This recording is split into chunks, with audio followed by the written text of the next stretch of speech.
آئے دعا کریں۔ خداوند تیرا شکر، تیری حمد، تیری تعریف ہو۔ یسوع کے پاک اور زندہ نام میں ہم تیرا شکر کرتے ہیں، تیرا شکر کرتے ہیں آج کے اس پھر دن کے لیے تو نے ہمیں موقع دیا کہ ہم تیری زندہ پاک حضوری میں آ سکیں۔ تیرا شکر بجا لاتے ہیں۔ آج کے کلام کو جب ہم کھولتے ہیں خداوند تو ہمارے ساتھ ہو، ہماری مدد کر تاکہ تیرے کلام کو ہم اچھی طرح سمجھ سکیں۔ اس کے لیے خداوند ہمیں اس کو پورے طور پر سمجھنے کے لیے ہمیں تیرے پاک روح کی مدد چاہیے خداوند۔ تو تجھ سے منت کرتے ہیں خداوند، تو اپنے پاک روح کو اس وقت ہم پر نازل کر خداوند،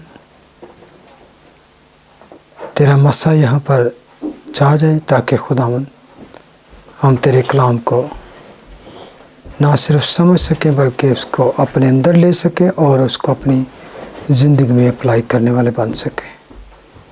جتنے لوگ آج ہمارے ساتھ شامل ہوتے ہیں ان سب کو خداوند تیرے حضور میں یاد کر، سب کے ساتھ ہو، سب کو بڑی برکت دے۔ یسوع کے پاک اور جلالی نام میں سب کچھ مانگتے ہیں، آمین۔ آج ہم نکالیں گے سام 22۔ اس کو کہتے ہیں مسیانک سام۔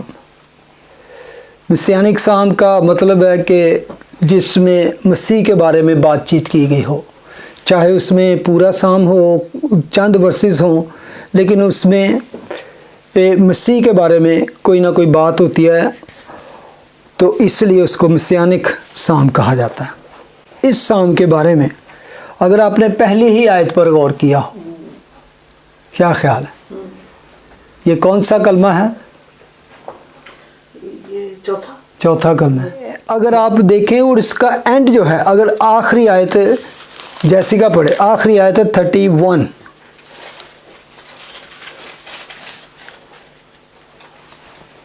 They shall come and proclaim his righteousness to a people yet unborn, that he has done it. that he has done that۔ Hebrew میں اس کا جو ریئل میننگ ہے تو وہ ہے اٹ از فنشڈ۔ تمام ہوا۔ ایک طرح وہی ہے دیٹ ہی ہیز ڈن۔ ہی میں آپ دیکھا نا کہ اگر آپ نے کیپٹل ایچ ہے تو اس کا مطلب ہے، جب بھی بائبل میں یہ آتا ہے یہ خداوند کے لیے آتا ہے، that he has done that. Start بھی وہ کلمے سے ہی ہے، اور آپ کو اگر یہ یاد ہو تو یہ بھی ایک کلمہ ہے، اٹ از فنش، تیلستھائی جو اس کا گریک میں ترجمہ ہے۔ تو یہ سام جو لکھا گیا جس کا اوپننگ اینڈ کلوزنگ جو ہے وہ کراس کو ہمیں دکھاتا ہے، اور اس میں بائبل میں بہت سے ایسے واقعات، بہت سے ایسے پیسیج، بہت سے ایسے چیپٹر ہیں جو عام طور پہ سمجھ نہیں آتے، لیکن اگر آپ اس میں یسوع کو شامل کر لیں تو فوراً سمجھ آ جاتا ہے۔ If you add Jesus you will understand easily. کوئی آپ کے ذہن میں آتا ہے کوئی ایسا پیسیج، ایسا چیپٹر، ایسی تمثیل، ایسا کچھ کہ جس میں آپ کو سمجھ نہیں آتی، لیکن جیسے ہی آپ یسوع کو، جیزس کرائسٹ کو اس میں ایڈ کرتے ہیں، you start understanding. First Corinthian chapter 13 ذرا نکالیں، ورس 4۔ محبت صابر ہے اور مہربان، محبت اثر نہیں کرتی، محبت شیخی نہیں مارتی، یہ پھولتی نہیں، نازیبا کام نہیں کرتی، اپنی بہتری نہیں چاہتی، جھنجھلاتی نہیں، بدگمانی نہیں کرتی۔ اور اگر محبت کی جگہ آپ یسوع کو ایڈ کر لیں، جہاں جہاں محبت آتا ہے وہاں پہ لکھیں جیزس صابر ہے، مہربان ہے، حسد نہیں کرتا، شیخی نہیں مارتا، پھولتا نہیں، نازیبا کام نہیں کرتا، اپنی بہتری جھنجھلاتا نہیں، یعنی کہ سارا تو آپ کو پتہ چل جائے گا، دیٹ از پرفیکٹ لو۔ تو یہ ایک انہی طرح کے پیسج میں سے ایک چیپٹر ہے سام 22، زبور 22۔ اگر اس میں آپ مسیح یسوع کو فٹ کر لیں گے تو آپ کو پتہ چل جائے گا، ایک ایسی پکچر آپ کو نظر آ جائے گی کہ آپ فوراً اس کو سمجھنا شروع کر دیں گے۔ سام 22۔ میر مغنی کے لیے ایلت اشر کے سر پر داؤد کا مزمور۔ اے میرے خدا تو نے مجھے کیوں چھوڑ دیا؟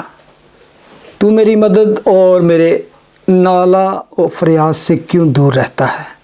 اے میرے خدا میں دن کو پکارتا ہوں پر تو جواب نہیں دیتا، اور رات کو بھی اور خاموش نہیں ہوتا۔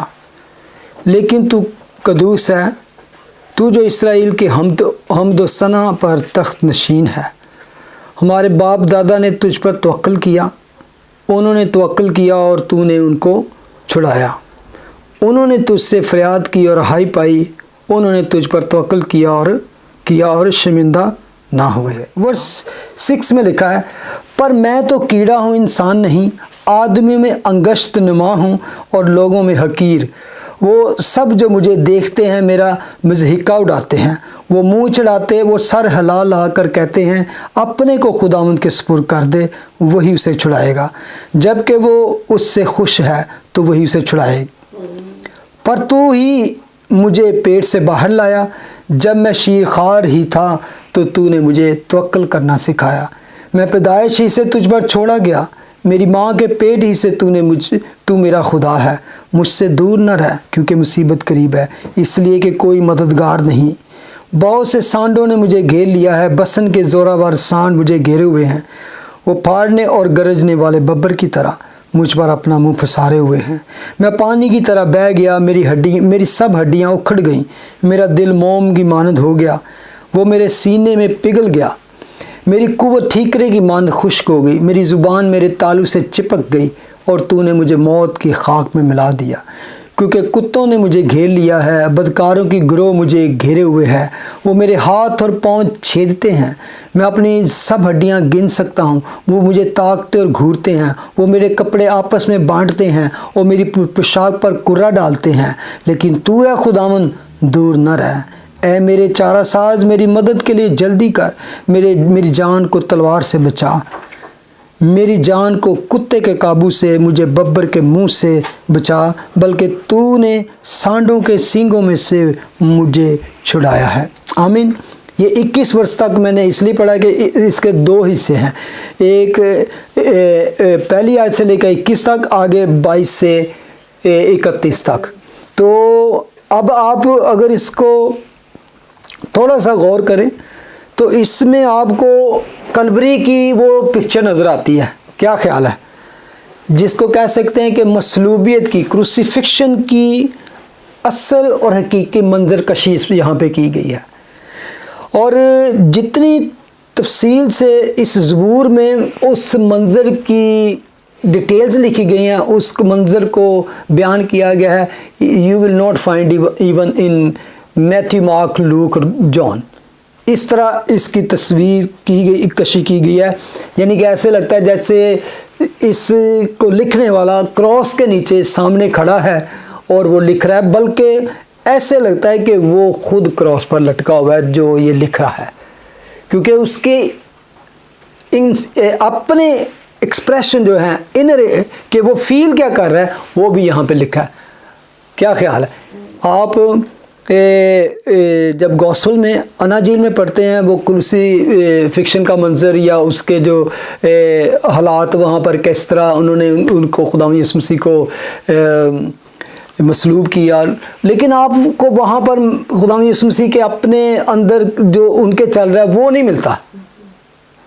ادھر تو وہ ہو رہا ہے نا جو اس کے ساتھ کیا جا رہا ہے، اس کے ساتھ ڈاکوؤں کو اس کو پھر لے گئے، ان کو اس کو یہ کیا وہ کیا، انوائرمنٹ کو ڈسکرائب، ہاں، لیکن اس کی اپنی جو اندر اس کے کیا چل رہا ہے، یہاں اس میں وہ چیز بھی ہمیں ملے گی کہ اس پر کیا ہوا۔ اور سب سے بڑی بات ہے کہ یہ زبور بے شک داؤد کی معرفت لکھا گیا، لیکن پوری ہسٹوریکل جو ہمارے پاس بکس ہیں جتنی بھی بائبل کی، کہیں بھی ایسی ہمیں شہادت نہیں ملتی جو داؤد اس طرح کے کسی بھی ایکسپیرینس سے گزرا ہو۔ بے شک لکھا ہے نا داؤد کا مزمور لکھا ہے، لیکن یہ داؤد نے جب لکھا مسیح یسوع کی مصلوبیت کے بارے میں لکھا ہے، اور 1000 years before the crucifixion۔ اگر خدا نے یہ بتانا ہو کہ کروسیفکشن از مائی پلان، کہ یہ خدا کا پلان تھا، یہ شروع پہلے سے بنایا گیا، تو وہ کس طرح ثابت کرے گا کہ یہ مطلب ہم کہتے ہیں جو ہی ہے، کس طرح ہم کہتے ہیں نا کہ یہ خدا کا پلان تھا، خدا نے کیا. جو اس سے پہلے پروفٹس آئے ان کی جو پروفیسیز اس کا اس سے بڑا ثبوت کوئی نہیں ہو سکتا کہ وہ اس کے ہونے سے پہلے بتا دے. تو یہ 1000 سال پہلے، ایگزیکٹلی 1000 سال پہلے اس نے لکھ دیا، اور یہ ایسی منظر کشی کی ہے، یہ کسی پروفٹ پر، کسی بادشاہ پر، کسی اور شخص پر پوری ہوتی نہیں ہے کوئی ایسا واقعہ کسی. اور سب سے بڑی بات ہے، جب یہ لکھا گیا اس سے تقریباً 600 سال بعد کروسیفکشن انوینٹ ہوئی. اس سے پہلے تک جو اسرائیلائٹ تھے، یہودی تھے، وہ کس طرح لوگوں کو موت کی سزا دیتے تھے؟ سنسار کر کے. اس طرح کی ان کی جو کیپٹل پنشمنٹ تھی، یا جس طرح بھی آپ بائبل میں پڑھتے ہیں. اور یہ داؤد میں لکھ رہا ہے تو نہ اس نے کبھی ایکسپیرینس کیا ہے، نہ ہی دیکھا ہے، نہ ہی اس کو پتہ ہے کہ اس کا طریقہ کیا ہوگا کروسیفکشن کا، مصلوبیت کو سلیب دینے کا. تو یہاں اس نے پوری اس کی اس طرح ڈیٹیلز اور منظر کشی کی ہے کہ وہ خود بھی نہیں جانتا، اور ایسی کوئی بات اس پر خود واقعہ بھی نہیں ہوئی. آپ کو پتہ ہے کہ داؤد کی جو موت ہوئی بڑی پیسفل، بڑی اس کی نیچرل ڈیتھ ہوئی اس کی، اور اس نے کوئی اس طرح کی پرسیکیوشن بھی نہیں سہی، اس کے ساتھ ایسا کچھ بھی نہیں ہوا. بے شک اس نے کافی مشکلات اپنی، لیکن ان میں سے کسی بات کا اس میں نے ایکسپیرینس نہیں کیا. تو اس لیے اس بات سے پتہ چلتا ہے کہ یہ جو کروسیفکشن کا پلان تھا خدا نے خود کیا اپنے بیٹے کے لیے. اور یہ آپ کہہ سکتے ہیں کہ اتنے 1000 سال پہلے کس طرح لکھا گیا، کیسے لکھ دیا گیا؟ بڑا سمپل جواب ہے، ہولی اسپرٹ نے پاک روح کے ذریعے سے. کیونکہ اور کوئی بلیو کرے نہ کرے، ہم تو بلیو کرتے ہیں نا. روح القدس کے پاک روح کے وسیلے سے یہ لکھا گیا. اور اس کے 2 حصے ہیں، جیسے میں نے کہا. پہلا حصے میں ہے، اس کو کہہ سکتے ہیں پریز، پریئر میں ایک پلی ہوتی ہے، ایک ریکویسٹ ہوتی ہے، تو یا اس کو ٹارچر اور ٹریجڈی بھی کہہ سکتے ہیں. دوسرے حصے میں پریئر ہے اور ٹرائمفل اس کی وکٹری ہے یا وہاں پر. تو اس کو چلیں سٹارٹ کرتے ہیں. اس کو پہلی آیت سے. پہلی آیت ہے، اے میرے خدا، اے میرے خدا، تو نے مجھے کیوں چھوڑ دیا؟ تو میری مدد اور میرے نالہ و فریاد کو کیوں، میرا نالہ فریاد سے کیوں دور رہتا ہے؟ تو یہ چوتھا کلمہ ہے کراس پر. اس سے پہلے 3 کلمے خداوند کہہ چکے. پہلا کلمہ کیا تھا؟ جتنے بھی اگر اس سے پہلے سوچیں گے تو اس کا فوکس جو ہے دوسروں پر ہے. جتنی باتیں اس بات سے پہلے سوچیں گے، اس میں عجیب بات یہ ہے کہ جب انسان پین میں ہو، جب انسان خود اذیت ناک اس سچویشن سے گزر رہا ہو، بدنی طور پر، مینٹلی طور پر، اسپرچل طور، تو کس طرح سوچ سکتا ہے کسی دوسرے کا؟ اس وقت دوسرے کی فکر نہیں ہوتی، اس وقت اپنی ہی ہوتی ہے. گتسمنی باغ سے آپ شروع کریں کہ خداوند کا فوکس دوسروں کے اوپر کتنا ہے. پترس نے ایک شخص کا جب کان اڑا دیا، خداوند یسوع مسیح کو جب پکڑنے کے لیے آئے تو اس کا کان اڑا دیا.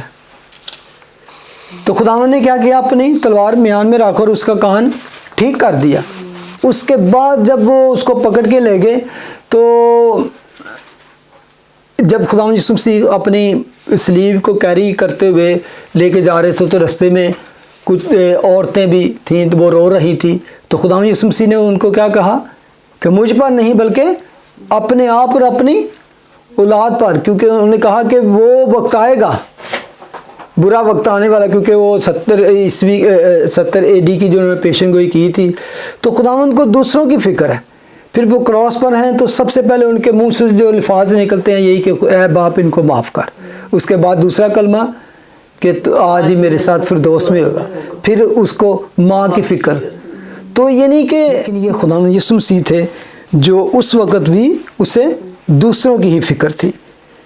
لیکن اس کے بعد فوراً چینج ہوتا ہے ایک بات، وہ کیا آتی ہے؟ ڈارکنس. یہ سارے جو 3 کلمے کہے گئے کس طرح کہے گئے؟ یہ کہے گئے روشنی میں. لیکن پھر کیا ہوا کہ اندھیرا چھا گیا، سارے اس لینڈ پر اندھیرا چھا گیا. تو اس اندھیرے میں خداوند یسوع مسیح خاموش رہے.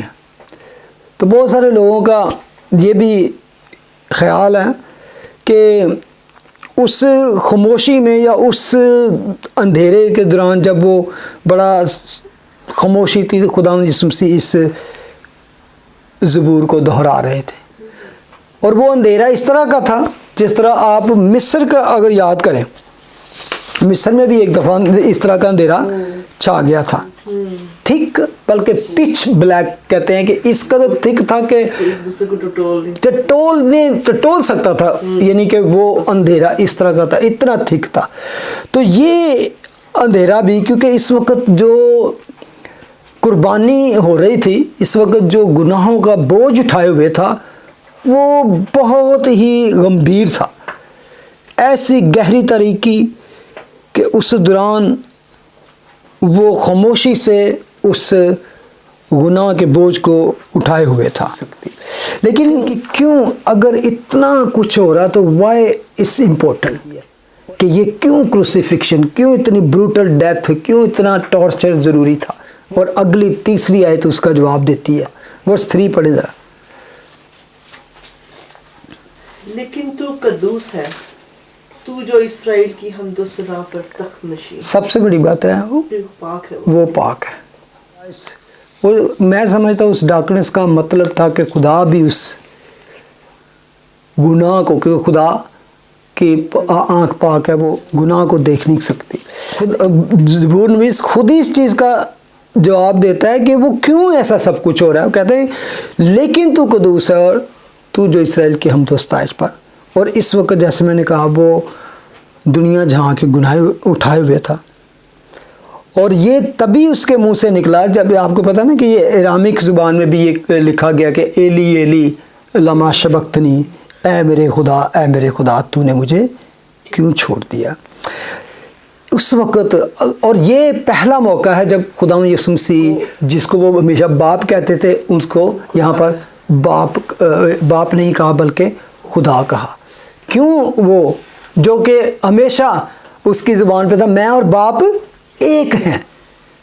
اور آج یہاں پہ ان کے منہ سے نکل رہے کہ تو نے مجھے چھوڑ دی. اور یہ ایک عظیم خلا اس نے محسوس کیا جو اس کی ذات میں کبھی ایکسپیرینس نہیں تھا اس کا. کیونکہ ہم ایون یوحنا کی انجیل میں پڑھتے ہیں کہ ابتدا میں کلام تھا، کلام خدا کے ساتھ تھا، اور کلام یعنی کہ ان کی انٹیمیس ریلیشن شپ میں کبھی گیپ نہیں تھا. آپ اکثر اناجیل میں پڑھتے ہیں کہ خداوند کہتے ہیں کہ تم سب مجھے چھوڑ کے چلے، لیکن میں اکیلا نہیں، میرا باپ میرے ساتھ ہے. اور میں ہر بات، اگر میری گواہی، میں اکیلا نہیں، میرے ساتھ ایک اور گواہ ہے، وہ میرا باپ ہے. تو یہاں پر انہوں نے وہ بڑی سیپریشن، بڑی یعنی کہ انبلیویبل وہ خلا تھا جو ان کے لیے بالکل نئی بات تھی. گناہ سب سے بڑا پہلے کیا کرتا ہے؟ سیپریٹ کرتا ہے خدا سے. He felt alone. He felt alone. 6 پڑھیں ذرا. پر میں تو کیڑا ہوں، انسان نہیں، آدمی میں انگشت نما اور لوگوں میں حقیر. پر میں تو کیڑا ہوں، ورم. یہ جس چیز کا یہاں پہ ترجمہ کیا گیا کیڑا، وہ ایک جگہ پہ بائبل میں آیا انگلش میں اسکارلٹ. ایک ایسا یہ ورم ہے جس کے فلوئڈ سے ایک کلر، اسکارلٹ کا کلر بنایا جاتا ہے، اور وہ فلوئڈ نکالنے کے لیے اس کیڑے کو کرش کیا جاتا ہے، تو وہ اس میں سے نکلتا ہے فلوئڈ. تو وہ پھر اس سے کلر، اس کے کلر کے لیے وہ جو ہیکل میں پردے لگائے جاتے تھے وہ بھی رنگے جاتے تھے، اور ایک اور یعنی کہ یہ وہ کلر تھا جس کو کہتے ہیں کرمزن ہے، ارغوانی ٹائپ جو تھا اس کو. تو یہ اصل میں جو چیز کا ترجمہ کیا گیا ہے، اگر آپ یسایہ نبی کی کتاب میں سے اس کا 53 باب پڑھیں تو اس میں اگر آپ کو پتہ چلے گا کہ ایکچولی وہ خداوند یسوع مسیح کی جو اس وقت کچلا گیا، اس کی جو وہاں پہ حالت تھی، وہ اس کو اصل میں یسایہ بیان کرتا ہے. تو وہ کہتا ہے اس طرح ہی مجھے کچلا گیا اور اس طرح ہی مجھے، یعنی کہ اگر آپ نکالیں ذرا یسایہ، یہ بالکل، بلکہ اگر اگلی ایک منٹ آگے لکھا ہے آدمی میں انگشتما اور لوگوں میں حقیر. ایگزیکٹلی 52 میں اگر دیکھیں، میں پڑھتا ہوں یسایہ 52 اس کے لاسٹ میں چلے جائیں بالکل. تو لکھا ہے ورس 14 میں، جس طرح بتھیرے تجھ کو دیکھ کر دنگ ہو گئے، اس کا چہرہ ہر ایک بشر سے زائد اور اس کا جسم بنی آدم سے زیادہ بگڑ گیا. ٹھیک ہے، اگر 53 کی دوسری آیت اس کا دوسرا حصہ لکھا ہے، نہ اس کی کوئی شکل و صورت ہے نہ خوبصورتی، اور جب ہم اس پر نگاہ کریں تو کچھ حسن و جمال نہیں کہ ہم اس کے مشتاق ہوں. ورس 3، وہ آدمی میں حقیر و مردود، مرد غمناک اور رنج کا آشنا تھا، لوگ اس سے گویا رو پوش تھے، اس کی تحقیر کی گئی اور ہم نے اس کی کچھ قدر نہ جانی، تو بھی اس نے ہماری مشقتیں اٹھا لیں.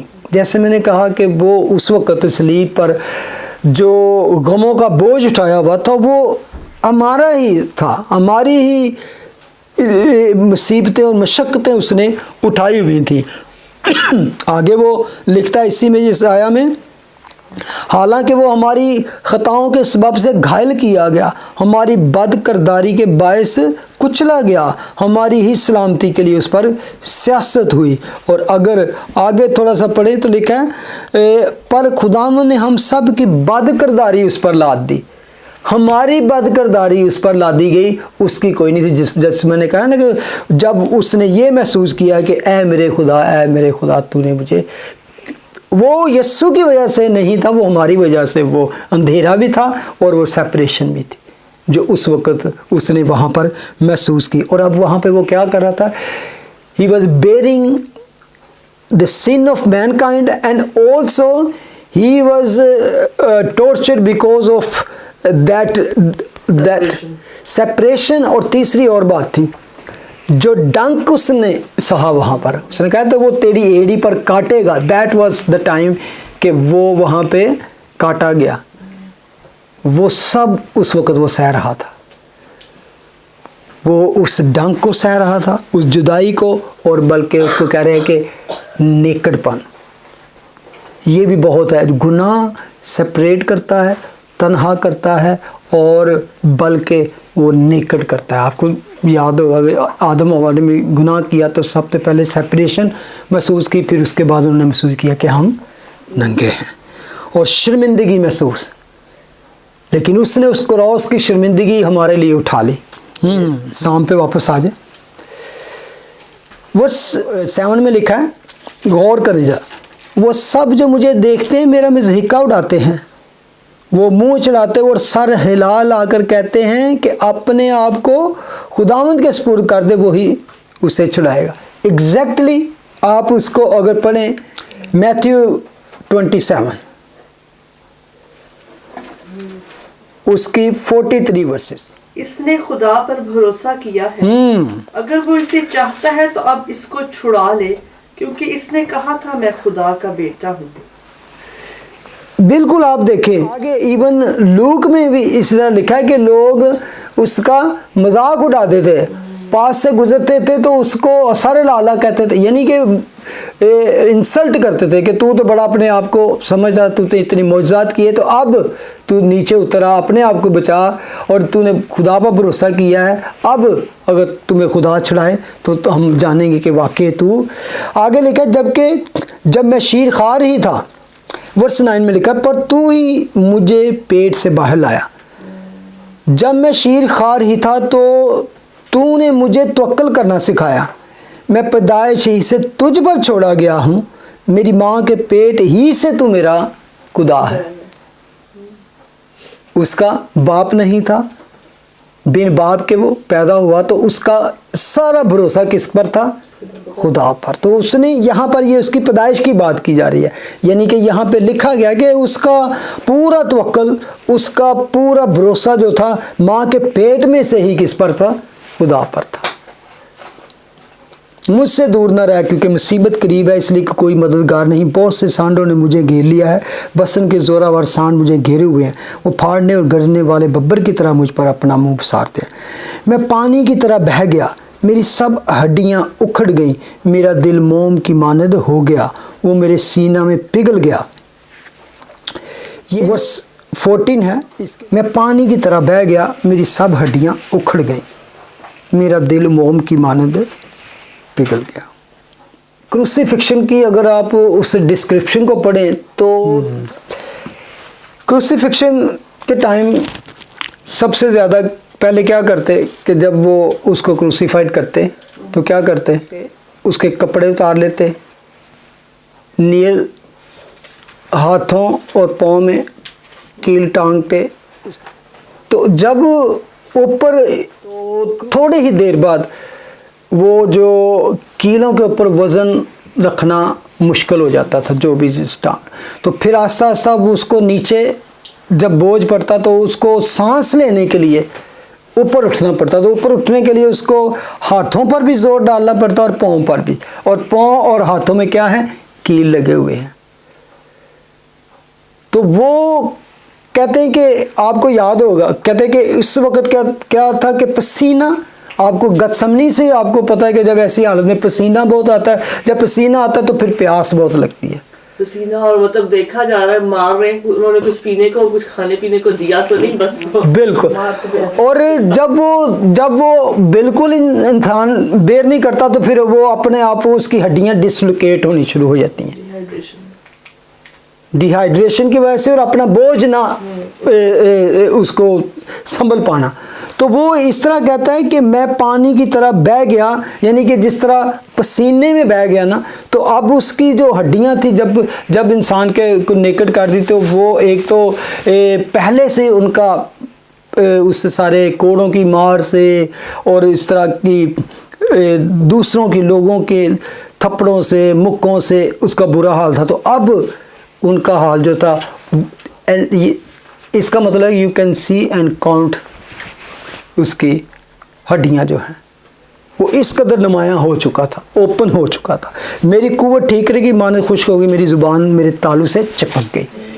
تبھی خداوند نے کہا تھا کہ میں پیاسا ہوں, اور تو نے مجھے موت کے خاک میں ملا دیا, کیونکہ کتوں نے مجھے گھیر لیا ہے, بدکاروں کی گروہ مجھے گھیرے ہوئے ہے, وہ میرے ہاتھ اور پاؤں چھیدتے ہیں, میں اپنی سب ہڈیاں گن سکتا ہوں.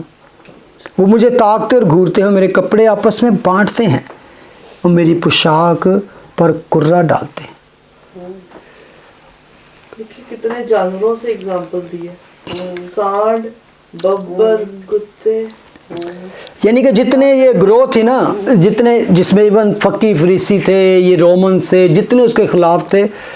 میں جب یہ دیکھ رہا تھا, جب اس کو سوچ رہا تھا کہ وہ کس طرح اس کو, جب وہ کہتا ہے, خداوند خود کہتا ہے کہ میں تو کیڑا ہوں انسانی, کہ مجھے انہوں نے اس طرح سمجھ لیا, مجھے انہوں نے اس طرح بنا دیا, رہنے دو بند ہو جائے گا, مجھے انہوں نے اس طرح یعنی کہ مارا کوٹا کچلا ہے کہ جیسے کہ میں کیڑا ہوں, میری حیثیت ہی کوئی نہیں ہے. میں ایگزیکٹلی جب یہ آج اس دوپہر کو شام کو ہی میں دوبارہ اس کو دیکھ رہا تھا کہ میں تو کیڑا ہوں, انسان نہیں, یعنی کہ آدمی میں انگشت نما اور حقیر, جیسے کہ ہم نے یہ سایہ میں بھی پڑھا ہے کہ کچلا گیا, مسلا گیا. تو مجھے کل پرسوں کے حادثہ آپ نے دیکھا ہے نا, وہ پاکستان میں جو ہوا ہے سنیل کا, میں ایک دم یعنی کہ وہ میں نے کیونکہ ریسنٹلی اس کی خبر سنی ہے, اس